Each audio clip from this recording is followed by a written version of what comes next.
প্রত্যয় স্কিম বাতিলের দাবিতে কর্মবিরতিতে শিক্ষকরা, কোটা বিরোধীদের মহাসড়ক অবরোধ।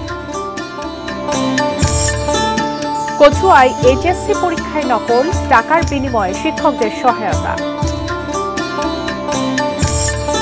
উত্তরাঞ্চলে বন্যা পরিস্থিতিতে অবনতি, পানিবন্দী কয়েক লাখ মানুষ।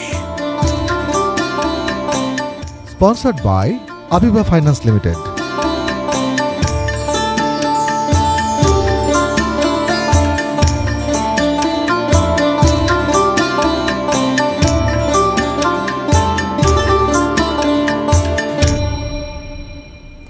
দেখছেন এটিএন নিউজ। সারা দেশের সবশেষ খবর নিয়ে এটিএন নিউজের নিয়মিত আয়োজন দেশের খবরে সবাইকে আমন্ত্রণ জানাচ্ছি।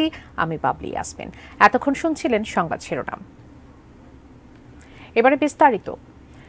লেখাপড়া বাদ দিয়ে যেভাবে কোটা বিরোধী আন্দোলন করা হচ্ছে তার কোনো যৌক্তিকতা নেই বলে মন্তব্য করেছেন প্রধানমন্ত্রী শেখ হাসিনা। সকালে যুব মহিলা লীগের প্রতিষ্ঠা বার্ষিকী উপলক্ষে আয়োজিত এক অনুষ্ঠানে তিনি বলেন, কোটা পদ্ধতি বাতিল করায় চাকরিতে নারী ও প্রত্যন্ত এলাকার লোকজন বঞ্চিত হয়েছে। রেজওয়ান ফয়েজের রিপোর্ট। যুব মহিলা লীগের 22তম প্রতিষ্ঠাবার্ষিকী উপলক্ষে রোববার সকালে গণভবনে আওয়ামী লীগ সভাপতি প্রধানমন্ত্রী শেখ হাসিনার সঙ্গে সৌজন্য সাক্ষাৎ করেন সংগঠনটির নেত্রীরা। প্রধানমন্ত্রী সময় বলেন, নারীরা যাতে অর্থনৈতিকভাবে স্বাবলম্বী হতে পারে সেজন্য সরকারি চাকরিতে নারীদের জন্য আলাদা কোটা পদ্ধতি চালু করেছিলেন বঙ্গবন্ধু। এখন সব কোটা বাতিল হওয়ায় সরকারি চাকরিতে নারীরা বঞ্চিত হচ্ছে। মুক্তিযোদ্ধাদের জন্য যে কোটা সেটা বাতিল করতে হবে, নারীদের কোটা বাতিল করতে হবে, অমক সমক, সেটা কিন্তু একবার বাতিল করা হয়েছিল, কিন্তু ফলাফলটা কি? পাবলিক সার্ভিস কমিশনের পরীক্ষার হিসাব যদি দেখা যায় তখন দেখা যাবে যে আগে যেখানে কোটা থাকতে মেয়েরা যে পরিমাণ সুযোগ পেত সেই পরিমাণ সুযোগ কিন্তু এই কয়েক বছরে আর পায়নি। এটা হলো বাস্তবতা। এমনকি অনেক অনেক জেলা, প্রত্যন্ত অঞ্চল, সে অঞ্চলের মানুষগুলি কিন্তু বঞ্চিত থেকে গেছে, তারাও চাকরি পাচ্ছে না। চলমান কোটা বিরোধী আন্দোলনের যৌক্তিকতা নেই বলেও এ সময় মন্তব্য করেন প্রধানমন্ত্রী। এখানে আমার একটা প্রশ্ন আছে, যারা এর আগে কোটা বিরোধী আন্দোলন করেছিল তারা পাবলিক সার্ভিস কমিশনে কতজন পরীক্ষা দিয়েছিল আর কতজন পাস করেছে সেই হিসাবটা একটু বের করা দরকার। আর হাইকোর্টের রায়, এটার বিরুদ্ধে এভাবে আন্দোলন করা এটা তো সাবজুডিস, কারণ আমরা সরকার থেকে কিন্তু এভাবে কোনো কথা বলতে পারি না, কারণ হাইকোর্ট রায় দিলে সেখানে হাইকোর্ট থেকেই আবার আসতে হবে। কিন্তু আজকে আন্দোলনের নামে যেটা আবার করা হচ্ছে, পড়াশোনার সময় নষ্ট করা, এটারও কোনো যৌক্তিকতা আছে বলে আমি মনে করি না।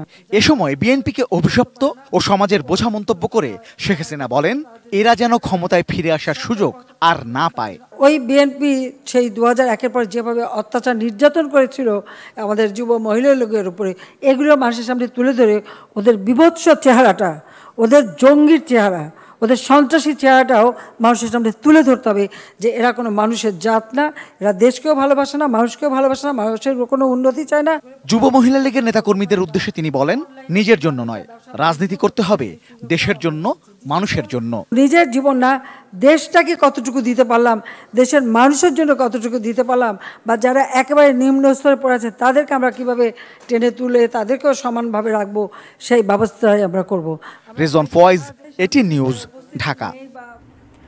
সর্বজনীন পেনশনের প্রত্যয় স্কিম বাতিলের দাবিতে পাবলিক বিশ্ববিদ্যালয়গুলোতে সপ্তম দিনের মতো কর্মবিরতি পালন করেছেন শিক্ষক, কর্মকর্তা ও কর্মচারীরা। ফলে ক্লাস, পরীক্ষা ও দাপ্তরিক কাজ বন্ধ হওয়ায় স্থবির হয়ে পড়েছে পাবলিক বিশ্ববিদ্যালয়গুলো। এদিকে দাবি আদায় না হওয়া পর্যন্ত আন্দোলন চালিয়ে যাওয়ার হুঁশিয়ারি দিয়েছেন শিক্ষক নেতারা। সর্বজনীন পেনশন স্কিম প্রত্যয় বাতিল ও স্বতন্ত্র বেতন স্কেলের দাবিতে পাবলিক বিশ্ববিদ্যালয়গুলোতে 1 জুলাই থেকে চলছে লাগাতার কর্মবিরতি। এরই অংশ হিসেবে ক্লাস পরীক্ষা বর্জন করে সকালে রাজশাহী বিশ্ববিদ্যালয়ের সিনেট ভবন চত্বরে অবস্থান কর্মসূচি পালন করেন শিক্ষকরা। একই সময় বুদ্ধিজীবী চত্বরে কর্মকর্তা ও কর্মচারীদের আলাদা 2 গ্রুপ কর্মসূচি পালন করেন। দাবি আদায় না হওয়া পর্যন্ত আন্দোলন চালিয়ে যাবেন বলে জানান তারা। আমাদেরকে জোর করে আন্দোলনে আসা হয়েছে। প্রত্যয় স্কিমে কিন্তু তারা অত্যন্ত সুকৌশলে সেটিকে 60 বছরে নামিয়ে এনেছে। তার মানে আমাদেরকে আমলাদের মতো 60 বছর এখন চাকরি করতে হবে।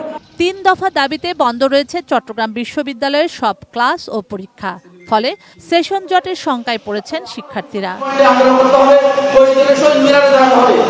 অচল হয়ে আছে ময়মনসিংহের বাংলাদেশ কৃষি বিশ্ববিদ্যালয়ও। এই দাবিটা যদি সরকার যদি মাইনা না নেয়, আমরা একযোগে আন্দোলন চালিয়ে যাব।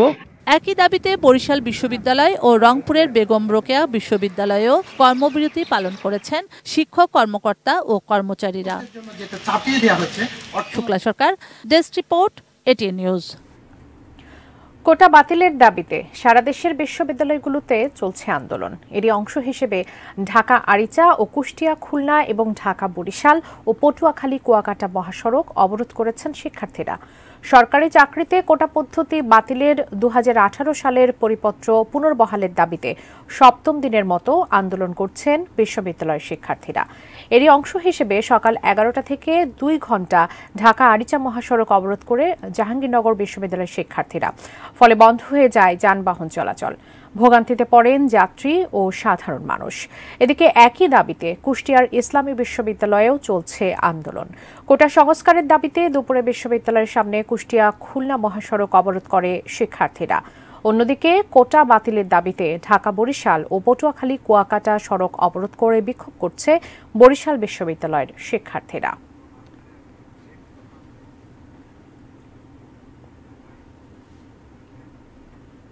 একটা বিরতি নিচ্ছি, ফিরে আসছি কিছুক্ষণের মধ্যে, সঙ্গে থাকুন।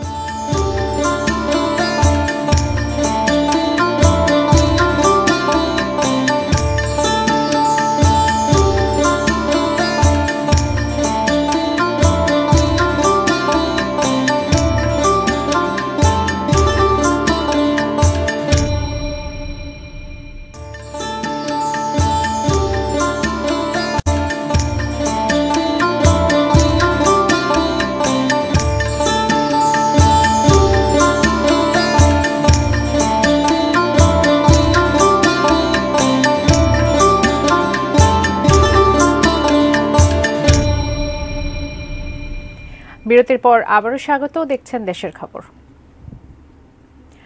চাঁদপুরের কচুয়া উপজেলার এইচএসসি পরীক্ষার কয়েকটি কেন্দ্রে টাকার বিনিময়ে পরীক্ষার্থীদের নকল সরবরাহ করার অভিযোগ উঠেছে খোদ শিক্ষকদের বিরুদ্ধে।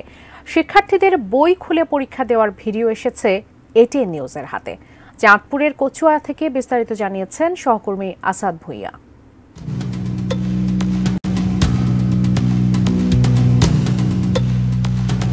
আজকে তোমাদের কি পরীক্ষা হয়েছে? English second part. কত নাম্বার আনসার দিয়েছো? 100।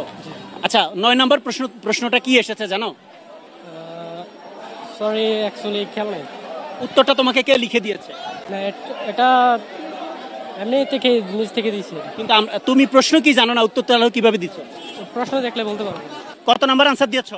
স্যার 99। জি স্যার। আচ্ছা, 7 নাম্বার প্রশ্নটা কি ছিল বলো তো? স্যার 7 নাম্বার প্রশ্নটা কানেক্টরস।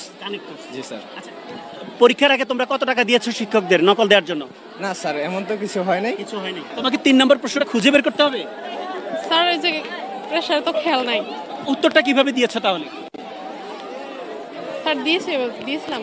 আমরা জানতে পারলাম শিক্ষকরা ফটোকপি করে দিয়েছে। জি না স্যার, জি না। তো তুমি প্রশ্নই বলতে পারো না, তাহলে উত্তর কিভাবে লিখছো? স্যার লিখছিলাম তো ওইখান থেকে। আমি 3টা হলের চিত্র আপনাকে দেখাবো। এটা আপনারই হল, আপনারই শিক্ষার্থীরা দেখেন। আপনি যদি একটু দেখেন, প্রত্যেকটা শিক্ষার্থীর কাছে উত্তরপত্র ফটোকপি করে দেয়া আছে এবং তারা সেটা দেখে লিখছে। এটা কি আপনাদের নজরে কখনো এসেছে? আমি আসলে হলে যাই না। আপনার শিক্ষার্থীরা এখানে পরীক্ষা দেয়, তাহলে আপনি এখানে এসে কি দায়িত্ব পালন করেন? এখানে আসলে আমি বললাম তো, আমি এই ভিজিটও ইয়েতেও যাই না।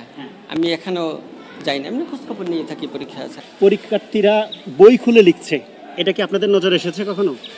এই যে দেখেন, এই কেন্দ্রে শিক্ষার্থীরা বই খুলে লিখছে। আপনি কি দেখতে পাচ্ছেন ভিডিওটা? আমাদের কাছে বেশ কিছু সচেতন অভিভাবক অভিযোগ করেছে যে আসলে এখানে পরীক্ষার সাথে সাথেই শুরু হওয়ার সাথে সাথে প্রশ্ন চলে যায় বাইরে থেকে প্রশ্নের উত্তর চলে আসে, সেই উত্তরে পরীক্ষার্থীরা পরীক্ষায় অংশগ্রহণ করে। ভিডিও আমাদের কাছে আছে, আপনাকে দেখালাম। এগুলো কি আপনাদের নজরে আসে? আমার কাছে ওর অভিযোগ নাই বা দেখিও নি। হ্যাঁ, তো হয়তো এখন পরীক্ষা শেষ মুহূর্তে আমি এখানেই আসলাম।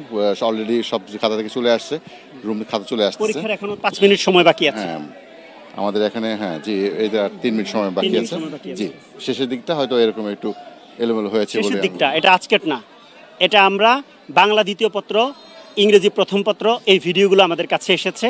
যারা এখানে অভিভাবক আছে তাদের অনেক অভিযোগ যে আসলে এই কেন্দ্রে যেভাবে পরীক্ষা হয় সারা বাংলাদেশে এভাবে পরীক্ষা হয় না। এই অভিযোগ কেন? আচ্ছা আমি এটা বলবো যে আসলে মানে এই অভিযোগটা আমার আসলে ছিল না, আমি জানাও ছিল না বা ছিল না। তবে আমি অন্য চিন্তা করি যে আমরা যতটুকু দেখেছি যে পরিবেশ ঠিক রেখেই আমরা কাজ করতেছি। আমাদের এখানে ইউনো মহোদয় চলে আসছিলেন এবং আমাদের কিছুক্ষণ আগে আমাদের বিজনেস টিমের লোকজন একটু আগে চলে গেছেন। আমি যখন কেন্দ্র ভিজিটে গেলাম একটা রুমে অলরেডি দেখেছি যে তাদের হাতে মানে কিছু কপি আছে, সেগুলো আমি এই করি আমি শিক্ষককে সাথে সাথে ওখানে শিক্ষককে মানে চেঞ্জ করে দিতে বলছি এবং বাকিটা আসলে মূলত এতগুলো কিছু আমার নলেজে ছিল না। আপনি কি ব্যবস্থা নিয়েছেন যে শিক্ষার্থীদের হাতে আপনি কাগজগুলো দেখেছেন তাদের কি হাতে পাওয়া গেছে এবং শিক্ষককে আমি তাকে ডিউটি থেকে অব্যাহত দিয়েছি। আপনি দেখেন, আপনাকে যদি একটু দেখাই, আমি ওই শিক্ষককে আসলে 2 মিনিটের মাথায় এখানে এসে 2 মিনিটের মাথায় পরীক্ষার হলের ভিতরে এগুলো পেলাম। আপনি দেখেন এটা শিক্ষকের হাতের লেখা। একজন শিক্ষক পরীক্ষা শুরু হওয়ার 5 মিনিটের মাথায় একটা প্রশ্ন নিয়ে বাইরে চলে যায়। আমরা তথ্য পেয়েছি একটা ফটোকপির দোকানে বসে তারা উত্তরটা ফটোকপি করে পাশেই, সেগুলো আমাদের কাছে তথ্য আছে। আমি তাহলে এই তথ্যগুলো নিয়ে আমি আমার ইউনো মহোদয়ের কাছে আমি জিনিসটা আমি শেয়ার করবো যে বিষয়টা এটা কোথায় হচ্ছে কি হচ্ছে আমি এটা উদ্ঘাটন করব। উত্তরাঞ্চলের বন্যা পরিস্থিতির অবনতি হচ্ছে, পানিবন্দী কয়েক লাখ মানুষ। খাদ্য, বিশুদ্ধ পানি, শুকনো খাবার ও জ্বালানির সংকট দেখা দিয়েছে। কিছু কিছু এলাকায় বন্যার সাথে সাথে দেখা দিয়েছে তীব্র ভাঙন। ঘরবাড়ি, ফসলি জমি বিলীন হওয়ার আতঙ্কে দিন পার করছেন বন্যা কবলিতরা। প্রতিনিধিদের তথ্য ও ছবিতে দেখুন ডেস্ক রিপোর্ট। কুড়িগ্রামে ব্রহ্মপুত্র, ধরলা ও দুধকুমার নদের 6টি পয়েন্টে পানি বিপদসীমার উপর দিয়ে প্রবাহিত হচ্ছে। পানিবন্দী প্রায় 1.5 লাখ মানুষ। বন্যায় ঘরবাড়ি তলিয়ে যাওয়ায় বাঁশের মাচান, নৌকা ও কলাগাছে আশ্রয় নিয়ে মানবেতর জীবনযাপন করছেন বানভাসীরা। ভেসে গেছে গৃহপালিত পশু পাখি। চারণভূমি তলিয়ে যাওয়ায় দেখা দিয়েছে গোখাদ্যের তীব্র সংকট। 3 দিন ধরে পানির মধ্যে দাঁড়ে, মনে করেন যে কোনো উপায় নাই। সিরাজগঞ্জের কাজীপুর উপজেলা পয়েন্টে যমুনা নদীর পানি কিছুটা কমলেও বিপদসীমার উপর দিয়ে প্রবাহিত হচ্ছে। জেলার অন্তত 34টি ইউনিয়নের 1.5 লক্ষাধিক মানুষ ভোগান্তিতে আছে। 50টি শিক্ষা প্রতিষ্ঠান, 500 হেক্টর ফসলি জমি তলিয়ে গেছে পানিতে। নিমজ্জিত হয়েছে 4,500 হেক্টরেরও বেশি জমির ফসল। ফেনীর মুহুরী ও কহুয়া নদীর 10টি স্থান ভেঙে ফুলগাজী পরশুরামের 28 গ্রাম প্লাবিত হয়েছে। এতে ক্ষতিগ্রস্ত হয়েছে ঘরবাড়ি, ফসলি জমি সহ গ্রামীণ সড়ক। এদিকে কয়েকদিন ধরে বৃষ্টি কম হওয়ায় সিলেটের জলাবদ্ধ এলাকা থেকে পানি সরে যাচ্ছে। তবে উপজেলা পর্যায়ে বন্যা পরিস্থিতি অপরিবর্তিত রয়েছে। 3 দফা বন্যায় ঘরবাড়ি, রাস্তাঘাট, বাঁধ সহ অসংখ্য স্থাপনা ক্ষতির মুখে পড়েছে। আর কত কষ্ট করি আমরা রইলাম সাইরবাই দিবাঙ্গা। পানি হইছে 1 সপ্তাহ, আমরা তো বাড়ি ছাড়া। গাইবান্ধায় বন্যা পরিস্থিতি আরও অবনতি হওয়ায় 66টি প্রাথমিক বিদ্যালয়, 4টি স্কুল ও মাদ্রাসা বন্ধ ঘোষণা করা হয়েছে। 27টি ইউনিয়নের অন্তত 50,000 মানুষ পানিবন্দী। তলিয়ে গেছে বিস্তীর্ণ এলাকার পাট, বাদাম ও শাকসবজি সহ বিভিন্ন ফসল। এখন আমাদের বাড়িতে সাঁতার পানি এবং আমাদের খাওয়া থাকার একটু কষ্ট হচ্ছে। শেরপুরে 4 নদীর পানি বিপদসীমার নিচ দিয়ে প্রবাহিত হলেও দুর্ভোগ কমেনি মানুষের। তলিয়ে গেছে বিস্তীর্ণ এলাকার রোপা আমনের বীজতলা ও সবজি ক্ষেত। পরিস্থিতি থেকে উত্তরণে সরকারের সহযোগিতা চেয়েছেন তারা। Sanjida Sylvia, desk report, ATN news. আবারও একটা বিরতি নিচ্ছি, ফিরে এসে আরো যা থাকছে। মাত্র 2 জন চিকিৎসক দিয়ে চলছে রামগড় উপজেলা স্বাস্থ্য কমপ্লেক্স।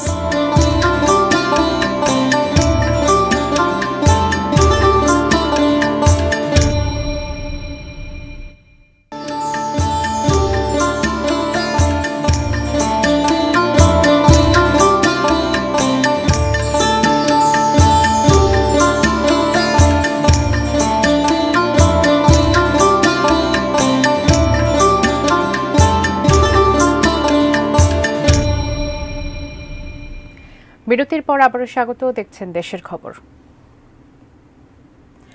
মাত্র 2 জন চিকিৎসক দিয়ে চলছে 50 শয্যার রামগড় উপজেলা স্বাস্থ্য কমপ্লেক্স। চিকিৎসক সংকটের পাশাপাশি নেই এক্স-রে মেশিন সহ অন্যান্য যন্ত্রপাতিও। ফলে ছোটখাটো সমস্যায় চিকিৎসা নিতে রোগীদের যেতে হচ্ছে চট্টগ্রাম ও ফেনীতে। খাগড়াছড়ি প্রতিনিধি আবু দাউদের তথ্য ছবিতে দেখুন ডেস্ক রিপোর্ট।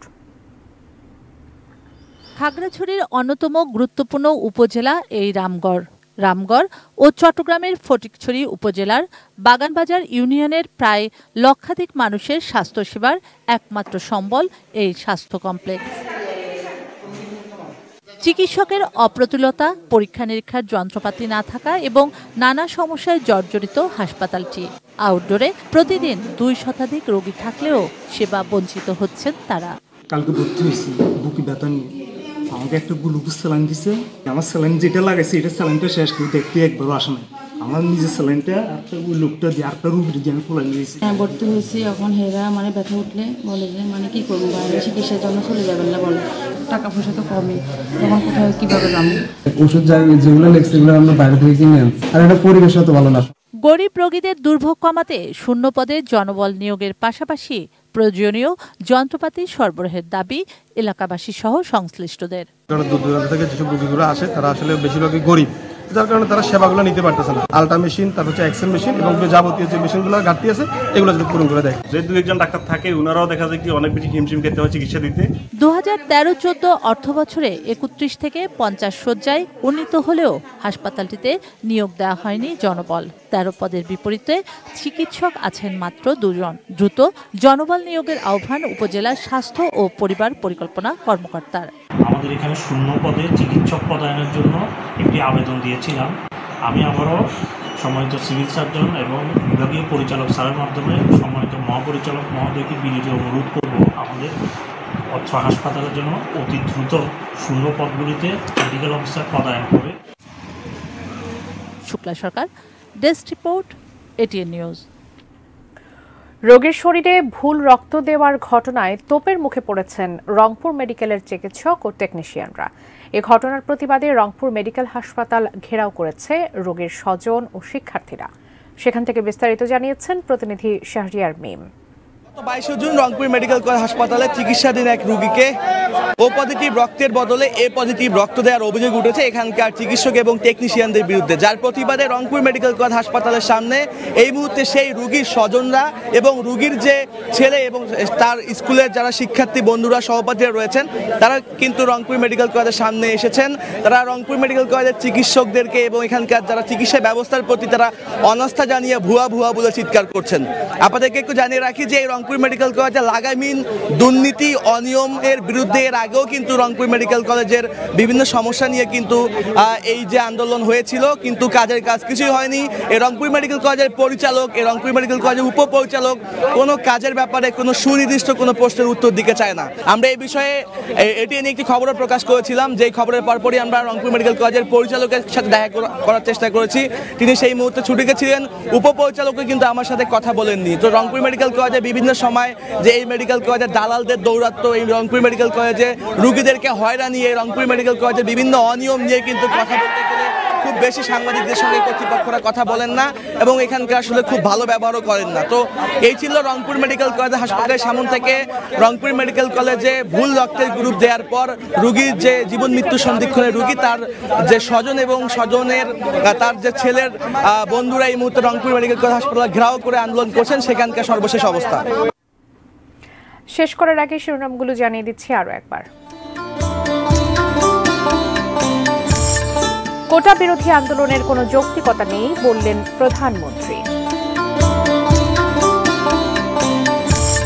প্রত্যয় স্কিম বাতিলের দাবিতে কর্মবিরতিতে শিক্ষকরা, কোটা বিরোধীদের মহাসড়ক অবরোধ। কচুয়ায় এইচএসসি পরীক্ষায় নকল, টাকার বিনিময়ে শিক্ষকদের সহায়তা। উত্তরাঞ্চলে বন্যা পরিস্থিতির অবনতি, পানিবন্দী কয়েক লাখ মানুষ। মাত্র 2 জন চিকিৎসক দিয়ে চলছে রামগড় উপজেলা স্বাস্থ্য complex. Sponsored by Abiba Finance Limited.